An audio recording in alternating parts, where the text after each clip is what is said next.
happens. Verse 22. Therefore, because the king's command was urgent, because his fury is so great, the furnace exceeding hot, the flame of the fire slew those men that took up Shadrach, Meshach, and Abednego. Of course, there's always a repercussion for wickedness. There's never not. And then the end of the story, verse 23, these three men, Shadrach, Meshach, and Abednego, fell down bound in the midst of the burning fiery furnace. End of story, right? This is where the music ends. This is where the dramatic happens. They're thrown in, and that's it. That's the end of the story. The music stops. The soundtrack ends right here. Nebuchadnezzar has won again. Now he's turning to the steward and saying, "Where's the punch and cookies? I want my punch and cookies." You know, his fury is abated now. And guy brings a punch of cookies, and he turns back over to the fire, and he's going to look at the burning logs in the fire. And he goes, didn't we just throw 1, 2, 3? Didn't we just put 3 men in there? Wasn't it Shadrach, Meshach, and Abednego? Wasn't it just 3? How come I count 1, 2, 3, 4 in the fire? And so he forgets about his punch of cookies because he sees something in the fire that he's never seen before. I see 4 men loose. Look at verse 25. Walking in the midst of the fire, and they have no hurt. And the form of the fourth is like the Son of God. See, this is what the king sees.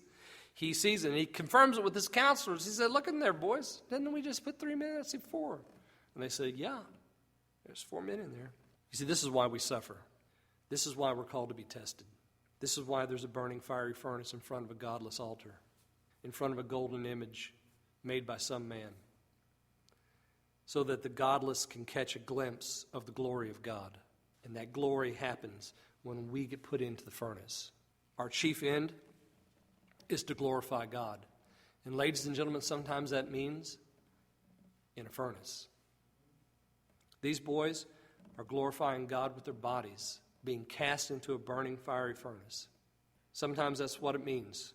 Sometimes we have to walk through some very dark places.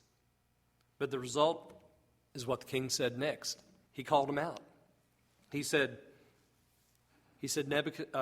Shadrach, Meshach, and Abednego. Notice the tender way in which he calls them. He says to them, he said, "Lo, I see 4 men loose walking in the midst of the fire, and they have no hurt. And the form of the fourth is like the Son of God." Then Nebuchadnezzar came near to the mouth of the burning fiery furnace and spake and said, "Shadrach, Meshach, and Abednego, ye servants of the Most High God, come forth and come hither." Notice that. Come forth and come hither. Then Shadrach, Meshach, and Abednego came forth of the midst of the fire. Whoa. But wait a minute. Weren't there 4 men in the fire? How come 3 only come out? Don't be afraid of the fire. Don't ever be afraid of the test. Don't ever be afraid of their metrics, because in the fire, that's where the Son of God is. He waits us there. Blessed be the God of Shadrach, Meshach, and Abednego. This is what the king now says. They're standing there in front of him, still in their clothes, their hats, their coats, their hose, all of that. They're still dressed, and they can't even smell smoke on them. Jesus changed the property of fire. You know, I can't even start my barbecue grill without smelling like barbecue smoke. I can't start my smoker without smelling like smoke. Sometimes I want to climb in it because I love that smell. But sometimes I don't. I don't want to stink. I just want my hamburger.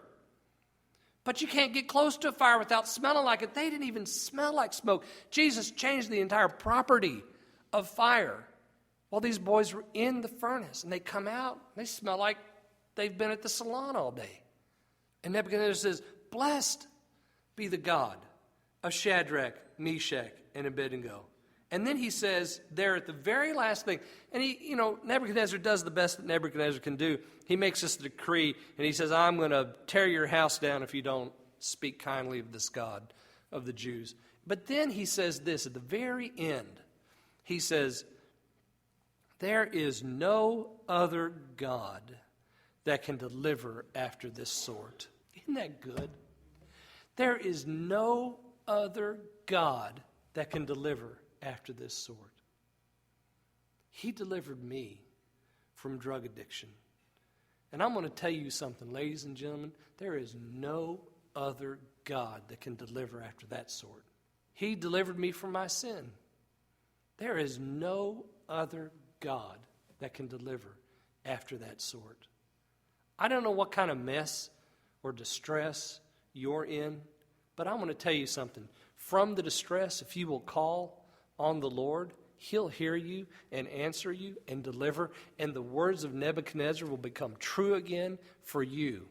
You will find out that there is no other God that can deliver after this sort. Nebuchadnezzar thought the sort was just the fire, but there's only one God that can deliver it all. There's only one, because there's only one anyway. And His name happens to be the Lord Jesus. That's one we call on. Oh, blessed be the God of Shadrach, Meshach, and Abednego, because there is no other God that can deliver after this sort. Some people today are playing religious games, and there's an eternal fire that is far hotter than Nebuchadnezzar's furnace, and they're in danger of it. If you don't take hold of the lifeline now, there will be no rescue from the furnace.